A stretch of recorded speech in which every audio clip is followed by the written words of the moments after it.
Support WrestleTalk! Give us a subscribe. It's Elimination Chamber 2018 prediction time. I'm Ollie Davis, this is Luke Owen, and welcome to WrestleRamble, where today we're going to jump straight into the pay-per-view with no rambling. We're going to be succinct with Alexa Bliss versus Mickie James versus Bayley versus Sasha Banks versus Mandy Rose versus Sonya Deville. That's all the women apart from the other two, I think. Yes, in the very first ever Women's Elimination Chamber match, presumably to decide which of these women is going to be defending the Raw Women's Championship at WrestleMania 34 in New Orleans. Now, you said that we were going to be making this a very succinct show. Going to try. I feel like you're not going to make it a succinct show. Well, I feel like we have no choice. There are only 4 matches announced. Yeah. Like we've actually created 2 different areas on this prediction show just to try and fill out time. Because for me, what are you thinking for this match?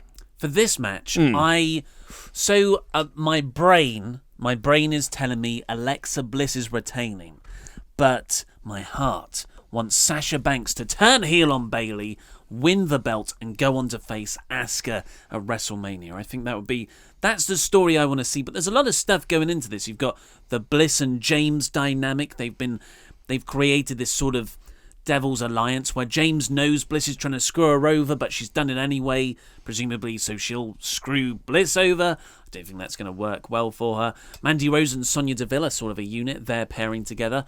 And Bayley and Banks, their tension was weirdly absent from the Go Home episode of Raw, which kind of suggests either they've forgotten about it and it was just for a 2-week thing to build Asuka, or they dropped it off, so it's more of a surprise when it happens. I was going to say / bad storytelling. But it's funny, really, because I was listening to another podcast talking about these. They've been dropping these teasers in of a Sasha Banks heel turn.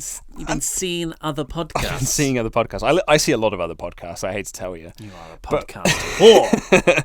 But they were talking about how they've been dropping in all these teasers for a Sasha Banks heel turn, and I was like, I'm pretty sure we've been dropping in these teasers now for well over a year. Like, it's been a long time coming. It doesn't have to be blatant either. Like, she could look a little bit annoyed, and that's it. It's coming. It's coming this week, I swear. I think it's because we all want it so much. Mm-hmm. Where, yeah. Or it's like Roman Reigns, where he sort of sneers or plays up his heelish side, and that's it, he's turning heel. But no, he's back to being boring old Reigns. Or these have been teasers, but then they just drop it after a couple of weeks to be like, we're not ready to tell that story just yet. And maybe you're right. Maybe those 2 weeks were just, we needed something for Asuka. And we'll just drop that for the moment. Maybe we'll bring it back at SummerSlam. But like you, my heart wants it to be Sasha Banks, but I am going to go Alexa Bliss, retaining inside the Elimination Chamber. Well, I'm not saying this to sort of create suspense. I'd already decided this before we came in. Mm-hmm. I think the results are rather predictable on the 3 main matches. Mm-hmm. And I think if they change direction anywhere, it's here. Yes. That's why I am actually going to go with SB. You're going Sasha Banks. It's boss time. No, it's not. You put too much inflection into that. It's boss time. That's more like it. Sorry, yeah, I put emotion. You put emotion behind I'm going SB, you're going AB. I'm going Alexa Bliss. I'd really AB like it to be retain. Sasha, though. So Nia Jax versus Alexa, I nearly said again. Asuka. Who apparently we keep, like, a lot of comments say that we say it weird.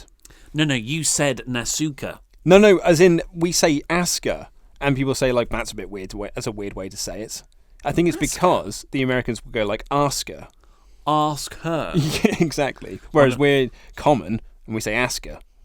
One of my proudest moments, any wrestling fan who goes to a live wrestling event will know how I feel here. One of my proudest wrestling fan moments was at NXT TakeOver London, where Asuka had a superb match with Emma. It was. Yep, a great match. And Asuka had Emma in an armbar. And I just shouted, Asuka! Asuka! Very good. But the thing is, Luke, it didn't catch on the first time I said it. I had to do that several times in submissions throughout the match for someone to finally turn around and go, I get it. and then look back. I was going to say, Yes. I didn't think it was a chant that really caught on Nope, because it did not I catch could see where you were sat. We were in different areas, but I could see where you were sat. We were and close, yeah. We were very close, but I did not hear anyone joining in on your chants. No, but still, that's very good. Light sniggers. That's what I always go for. It's the perfect joke level. Light snigger. You go for Michael Cole style sniggers. No. No. That's boss time. So, what are your thoughts for Nia Jax versus Asuka? Well, you see, this is one of the more predictable ones. Like, if they do end Asuka's streak, then that is... I mean, it's happened before. This happened with Charlotte. Was it 2 years ago? It was last year. Year? It was last year when her undefeated pay-per-view streak just randomly came to an end. Yeah, well, not randomly, because it was, that they were telling the story of Bayley finally overcoming Charlotte. But, I mean, that's the story they should have told, but they didn't tell that. They should have saved that for WrestleMania, and they used Banks to cheat to help Bayley win, which played into nothing in the end, which devalued Bayley, and that's why Bayley isn't over. Really, all stems back to that. That was the suffering succotash moment. We should get that over as jumping the shark. I like that. Yeah, that's when we used to talk about Marthering, which was when you resolve a lot of character tension by revealing the name of your mum to Superman. Exactly, yeah. Oh, they really Marthered that scene. Yeah, they Marthered that up. So yeah, they suffering succotashed up Bayley this time last year. I hope they don't do the same to Asuka. So yeah, I'm quite confidently Asuka here. Yeah, this match is going to go one of two ways. Either Asuka is winning, or it's going to be a non-finish. Because you need to keep Nia strong if she's going to be going for Alexa Bliss at the Royal Rumble at WrestleMania, Backlash at Royal Rumble next year. Yes. For WrestleMania 34 in the interim. So if you are going with Nia Jax versus Alexa Bliss, then you do need to keep Nia strong. So she needs to have a very good showing in this, and a non-finish would allow both people to look strong. Asuka can then go off to SmackDown. I'm not saying it's a good idea, but it wouldn't make both people look strong. But this is one of those things where you've booked yourselves into a corner. Like you've suddenly this will be a great match of pay-per-view. Then you get there, you're like, oh no, we don't have a really good finish for this. But I am going for an Asuka win with this one. Yeah, I think you've just got to push in with a hard-fought, clean win from Asuka here, because she's the one who's getting the title match at WrestleMania. Nia is not having a title match. That's that much we know. So yeah, but she might be. Oh, of course, yeah. If she wins, it's a three-way. No. What I mean is, like you said, that she's not got a title match at WrestleMania, but that's the plan, isn't it? That she is getting a title match at WrestleMania. Nia? Yeah. How? Isn't that the plan? It's going to be Nia Jax versus Alexa Bliss at WrestleMania. I don't know how that works though, because Asuka gets the title shot. Yeah, but she won the Rumble. But the rumor is that she's going to be facing Charlotte at WrestleMania. Really? Is that? I mean, there's so many different rumors and reports of different combinations of people.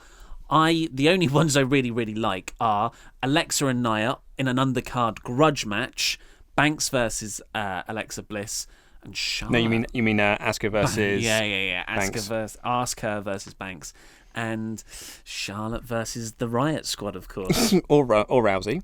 No, just Riot. I'm not done with that feud. Keep it going. We can definitely extend this out for another 12 weeks, whatever it is, until WrestleMania. I'm pretty confident though that Asuka is winning here, and well, I mean, I'm saying I'm confident. I don't think they're going to end the streak, but it could be a non-finish. I think Triple H might quit the company if Vince just turns up that day. No, we're going to make Asuka win. No, Asuka lose. Triple H. That's the last straw. I'm done. I'm going to progress. Yeah, or just sign Asuka to 205 Live. She's under the weight limit, right? To create a 205 Live women's division, which would be everyone. Oh no, they bill Nia Jax over that, don't they? Yeah, so it'd be everyone but Nia Jax. But Nia Jax. Well, she can officiate the matches with the Enzo Amore storyline that they had to drop. Like they join the no Nias club. This is rambling. Next up, Woken Matt Hardy versus Bray Wyatt, a filler match if I ever saw one, made impromptuly going on the Go Home episode of Raw this week. You say it was made impromptuly, if that's a word. It totally is now. Totally is now. But it has been building since December. Yeah. I know it's nearly March now, but it has been building since December. We've been waiting for this match to happen, even though we got it at Raw 25, but we'd meant to forget that, because that wasn't canon. It's like 3 minutes long. Yeah, exactly. I am going for a Woken Matt Hardy win here because old Bray Wyatt beats him at Raw 25. I think it would almost be a nail in the coffin. Not the final, but at least a nail in the coffin for Matt to lose twice in this feud. This is crazy. I didn't realise how little I cared about this feud until you said, oh, now we've got to make a prediction. I kind of forgot I had to make a prediction on the prediction show. Yeah.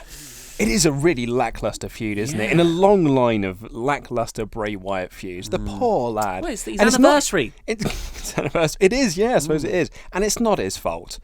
But he's had a bad 12 months as Bray, going from the WWE Championship victory inside the Elimination Chamber this time last year to a feud that no one could care about other than... Actually, I don't even think Matt Hardy could care about this feud. This whole Bray Wyatt thing, it was the moment they made him supernatural when he's feud with Randy Orton heading into WrestleMania. Before that, pretty much everything was cult leader. And then they really just pummeled in with their Sister Abigail, the House of Horrors, the freaking projections on the WrestleMania canvas. The crucifix. The crucix? Yeah, you remember the crucix? Randy Orton had Bray Wyatt's crucix that he buried in the ground. Jesus wept. Yes, so this... Bray Wyatt is such an engaging character. I completely forgot. That's what he did, didn't he? He rubbed the dirt on him. He rubbed the spirit of Sister Abigail. Yeah. Oh, my... Completely forgot about that. Yeah. Deary me. Anyway, I'm saying Woken Matt Hardy. Yes, You know what? I'm also going to say... Oh, God. I don't care.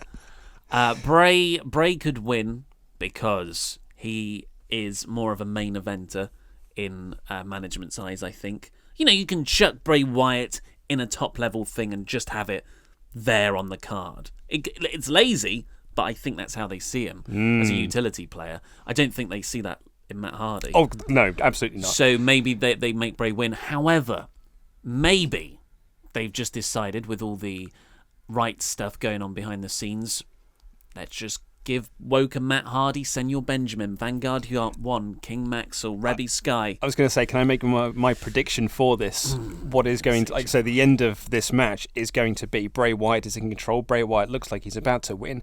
All of a sudden the piano starts playing and then the lights go on onto the rampway and there's Rebby playing the piano and out comes Brother Nero and they do like they do a song that distracts Bray. Matt gets the win, and then that's when you start the Woken Matt sort of family dynamic to it. That would be so good. Just do it better, WWE. Based on that, I'm gonna say Matt Hardy too. I'm gonna lead with my heart again. It's a very reckless Captain Kirk style way of doing some predictions here. So we're just going to do some Patreon shout-outs now, but please do stay tuned because, Luke, we're going to be talking about a potential Bar versus Titus Worldwide match and, you know, the Men's Elimination Chamber. Thank you, everyone who's donated to WrestleTalk's Patreon. We are storming up the reward ladder. All right, don't brag about it. Well, no, it's good because we've got a certain goal, which is to get live WrestleRambles, really, and live pay-per-view streams, our reactions, stuff like that. But to do so, we need to improve the studio internet, which is, you know, either tethered off our phone or we have to tell Mum to get off the internet because it's a 56k modem, practically. Yeah. But your donations are helping us do to reach that goal, and soon maybe we'll... Our next goal, before then, like a mini goal, is to get a proper backdrop. The show might look like it's got a budget. I know, because as much as I love this backdrop, it's an arseache. It's a paint they keep falling down. It looks a bit pony. I think we could probably do better. Yes, we can. I think that sums us up. we could probably do better. Probably. Yeah. I wouldn't bet on it. No, but it's not probably. like WWE where you say just do it better. Because they can. Because they can. We very much are probably. Yeah, we've got a limit.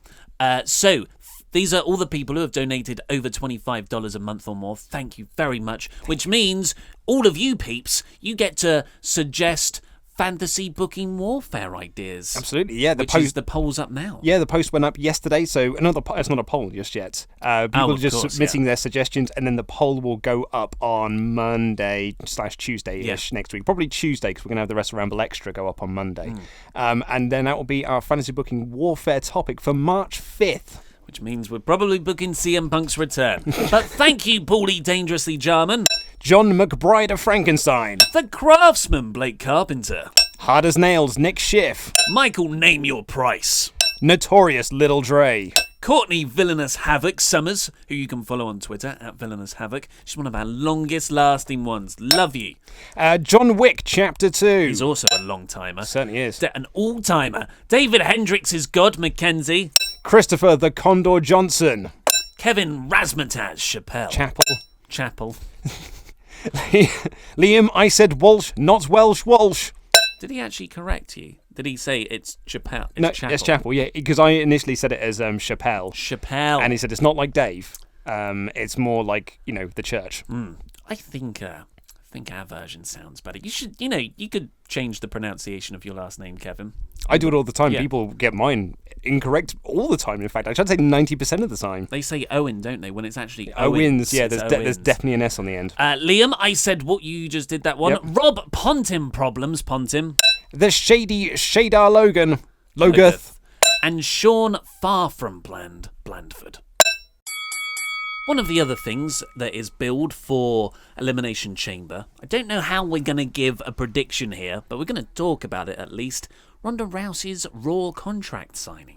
Yeah, not really as much to predict, other than that I think this will be, it will probably kickstart the Ronda Rousey Stephanie McMahon thing. I think she'll probably get Stephanie in the same arm ringer that she got her in at WrestleMania 31. Oh, you think they'll touch? I think they'll touch, because I think that's what will kind of start things. And I'd like to think that she'll put her through a table. Ooh, oh, you've got to. There's a table going to be there. Exactly, that's my thinking. Or maybe she'll go crazy McFoley in TNA. There's a table right here. Are we not going to use it? And he just puts himself through the table. Ridiculous, but I love that bit. Yeah. What are your thoughts? So let's run through what could happen. Of course, there's the Ronda Rousey-Stephanie McMahon feud that would presumably lead into either a singles match or the much reported one of Stephanie and Trips versus Ronda and mystery tag partner. Could be The Rock, could be Braun Strowman, could be Kurt Angle, could be Seth Rollins. There are loads of names in the hat, apparently. Or maybe Charlotte turns up and challenges her. Maybe Nia Jax, Asuka. I don't know. There's plenty of ways they can go with this, but I do agree it's going to be Stephanie. Yeah, I think that for me, my gut feeling is saying that we're leading to Ronda and Angle versus Trips and Steph, and they're going to use this segment because all four of them, well, at least three of them, will probably be in the ring. Triple H can come down afterwards because it's Raw. Kurt will be there. So Kurt will be there. So that's kind of my feeling on it. And if that's the direction that they're going to go, then they'll probably use that this pay-per-view to set that up. I've got to be honest.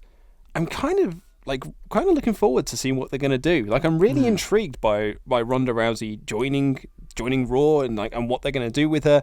And yeah, I'm actually really curious to see what they're going to do at this contract signing. You, my friend, are in the minority. Oh, did you see yes. that poll? No, I did not. So there was a WWE poll. What are you most looking forward to at Elimination Chamber of the three things we've announced? And the men's Elimination Chamber match was 60%. I'm going to make the wrong amount of numbers here, so this won't add up. So it's like a YouTube poll. Yeah. The women's Elimination Chamber match was 170%, and then Ronda Rousey's was about 13%. Not at the bottom. Asuka Nia Jax was. I think that's fair, because would you be more excited for a contract signing or an actual match? Well, you say I think that is that. Apparently, people backstage think this could be Mike Tyson levels of success of the company. Whoa! You got to think. If you compare it to that Mike Tyson thing or something really, really exciting, you would want it to be high. I think I would want it to be high. The amount you're spending on Ronda. Yeah, that's true. I take that back. And whether that's because they haven't really built it as effectively as they could have done, or her Royal Rumble debut was, let's be honest, a bit silly. A bit silly. I'm still feeling the effects of that point. Yeah. I mean, maybe the WrestleMania signs her partner. His team with her, like Shawn Michaels. That's teamed what she with was God. pointing at. Yeah. She was pointing at the sign, being like, "It's you and me, buddy." Yeah, And she told everyone. She's like, why is this so confusing? Why are there all these conflicting reports? It's quite obvious. Like, oh yeah, it checks out. It totally checks out. Yes, so we'll see what happens. I really, especially after this Monday's Raw, though, I want to see Kurt Angle versus Seth Rollins at Mania. And I think Braun's goofy. Braun's amazing. Put Braun in with Ronda. What a great way to get over someone as a big... as your next big star by pairing him with this mainstream star that you've brought in. And he has the history from Survivor Series with Triple H that was never really paid off on. It was just like Triple H being scared. I think it would give Braun an incredible rub, and it would alleviate some of the smarky reactions to Ronda Rousey, because smarks, we all love Braun Strowman. Mm-hmm. Yeah. Okay, we're going to love Ronda by default. Yeah, I mean, I was about to say that nothing has really paid off since Survivor Series of all the stuff they set up, but then I remembered that SmackDown beat up Sammy and Kevin because they cost SmackDown the match. Yeah. Not Triple H. No, not Triple H. Right. So the one we've all been waiting for. This hasn't been confirmed. We're taking a punt here. Yes, The Bar versus Titus Worldwide. So. One of the problems with us doing these prediction shows, we record these on a Thursday, which is 3 days away from a pay-per-view. You'd think that a full card might be available by now, but this match is yet to be announced and might get announced on the day or the day before. Or on the pre-show. So we are taking a bit of a punt here to say that... It's not a bit of a punt. It's a tap-in. Well, yeah, but it might be The Bar versus Titus Worldwide versus Galanderson versus The Revival. Sure. So we are taking a punt that it's specifically this match. But of the, options, it's more likely this one. Yeah. And whatever it is, I'm going to say The Bar are retaining. That's what I'm about to say, the same thing. No matter what match it is, The Bar are Sorry, winning. Did I step over your gag? Not at all, no. But yeah, I think it's The Bar are retaining here. Yeah, we don't really need to talk any more about the amazing build for this, do we? Well, the 1 week build? It goes to before the Royal Rumble with those Shock Cruise roll-ups. I suppose. And wins. Well, who am I kidding? So, here we go. Men's Elimination Chamber match. This card I'm actually quite excited for. Same here. I'm really excited to see the women's match, to see how I'm just more curious how they're going to put it together. I'm really excited about Nia Jax Asuka. I'm really looking forward to seeing that because I love the feud and I really enjoy both women. And they had that cracking match in January. I'm curious to see what they're going to do with Ronda Rousey. But, man, I am so excited for the men's Elimination Chamber match. Yep, same I think here. There's so much potential here. Just like having Elias in there, I'm so happy for him. Because it gives him such a good rub. Not like a token rub, like sometimes, like that amazing year Santino was in it once. You took him seriously by the end. And if he's the last person to enter, he's going to be smarmy to the max. I really hope they give him the guitar. Braun Strowman in a structure like this, that just gets my mouth watering. The Seth Rollins is on a tear. Love Finn Balor. Roman Reigns is winning. But John Cena, this could be the start of the build to The Undertaker. Yeah, it really could be. I see Seth being one of the first three. In there with The Miz. I don't know who the other one might be John Cena, but I could definitely see Seth being there, and I can see Seth going the distance. Not winning, but being like in the final two, really putting that over, considering his Iron Man performance he put on Monday, and they're going to kind of like keep building this thing of just like Seth is putting in all of this work, but maybe that's a storyline, he's putting in all this work, but just keeps coming up short. Maybe it's like, a Sami Zayn and NXT storyline. So, I think Roman is winning, but I'm going to concur with you. I'm really excited about this match. And what I really like about this is that it's very difficult to kind of do two Elimination Chambers on the same show because it's the same match, but you've got to try and find those different ways to tell stories within there. And the women's match has got like this almost mini faction warfare where you've got 2v2v2. And in the men's one, it's a different storyline, whereas you've got the carnage of Braun, you've got the smarminess of Elias going in last, you've got The Miz with the year of The Miz, Balor wants to reclaim his Universal Championship he never lost, Seth is the Iron Man, Roman Reigns is winning, and John Cena is looking for his WrestleMania match. So there's a lot of like really interesting dynamics going on there. I think this is going to be an awesome match, and I could see it going nearer 50 minutes. Really? Yeah, because there's not many matches on this card, so yeah, this is going to get a lot of time. Usually You don't have faith, do you? Like, WWE might just book it terribly. But you know what? They did such a fantastic Rumble match. I'm optimistic. I'm hopeful. I'm putting my faith in you, WWE, to give us a really good match that protects people. Because the problem with... Not the problem, but the obstacle you have to overcome with an Elimination Chamber match, and with any elimination match, is you can't rely on that crux of, we want to protect Braun Strowman, for instance, so we won't have him get pinned. We'll have someone else get pinned. You know, the Dolph Ziggler or the Kane role. But here, everyone has to get pinned, apart from the winner. So how do you eliminate Braun Strowman? Everyone gangs up on him. Yeah. How do you do it with Cena? I'm just asking. These are rhetorical questions. Okay. Well, I was going to say with Braun, I would have like all 6 guys, and you'd have to have all 6 of them in the ring, because that's what I really hope for this as well, is that no one gets eliminated before all 7 guys are in the ring at the same time. I think that'd be that'd just make it look like absolute carnage in there after a while. Yeah. But then you have all the 6 guys just dogpiling onto Strowman to pin him down. So it took 6 men, 6 WWE superstars, including John Cena and Roman Reigns, to pin one Braun Strowman. That is certainly a way to protect him. Cena, you could do an Undertaker thing if that's the direction. There was actually someone that tweeted that was suggested bring it down to Cena and Roman, and then Undertaker comes up through the ring, like Undertaker being Undertaker as he is, and then you think that he's going after Roman to get of the retirement, sure. Because of retirement last year, but then he attacks Cena. That could be nice. Taker learning something from Shawn Michaels all those years ago. Yeah. So we're both going to say Roman Reigns winning because, well, bar a steroid scandal in the next few days. Yeah. But even then, I think they'd still go with him. Because the plan forever has been Reigns versus Lesnar at WrestleMania. And as I said, I really hope it comes down to Roman Reigns and Seth, because those two could pull off some amazing near falls and tell a great story. Yeah, not just that, though. It's laying the foundations for the post-WrestleMania storylines, because if Reigns comes in at the end and Rollins is in there from the start, like you say, and it comes down to them two, and Rollins just falls short, that you've got a challenge. You've already got your post-WrestleMania feud for Reigns. Yeah. And that would be great. So of course Roman Reigns, but if I'm going with my heart, I'm going to go for Reigns. But wouldn't it you be... You were going to change your mind for a second. Wouldn't it be amazing if they called an audible and Seth Rollins or Braun Strowman? Seth Rollins, Finn Balor, Braun Strowman. I'd rather it not be Braun, just because I don't really want to see Braun beat Brock again. But I think that ship has sailed. I would much rather Braun get back into that Universal title picture once Brock is gone, and then Braun can face other people.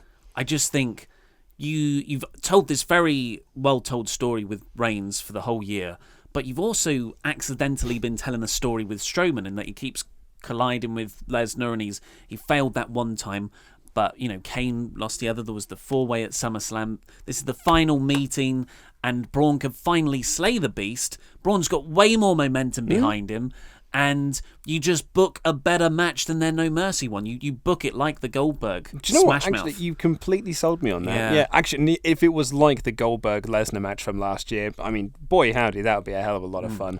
I could definitely go for that. And then you've created a new star. You're not just that's not the aim, Ollie. Come on now. You're not just trying to do the same star over and over again. My issue with... Actually, I'm not going to say my issue. Their issue would be that they've been building for the last 4 years this coronation of Roman Reigns at WrestleMania, slaying the beast. They wanted to do it at WrestleMania 31. It didn't happen there. They've tried to do it the following year with Triple H. It didn't quite work there. So they wanted to do it with The Undertaker, but didn't quite work there. So now, 4 times the charm, we're going to do it again. It has to be Brock Lesnar. It's going to be Roman Reigns versus Brock Lesnar. We're going to finally get this coronation before Lesnar leaves. Yeah, well, that's WWE's obvious plan. But, maybe there's a swerve in Maybe there. they might prove us wrong. And do you know what? I hope they do. I hope they do, because one of the things that it's kind of bummed me out about this match is there's a lot of negativity about it, because Roman wins, we all know what's going to happen. So if they do pull something out the bag, maybe that'd be great. Yeah. So that's all we've got time for. What are your predictions? Let us know below. And click the videos that have just appeared in our laps to catch up with the latest WrestleRamble or WrestleTalk news. Please do pledge on Patreon to support us to our live WrestleRamble goal. Subscribe to this channel. This has been Luke Owen. I've been Ollie Davis. And that was Rambling.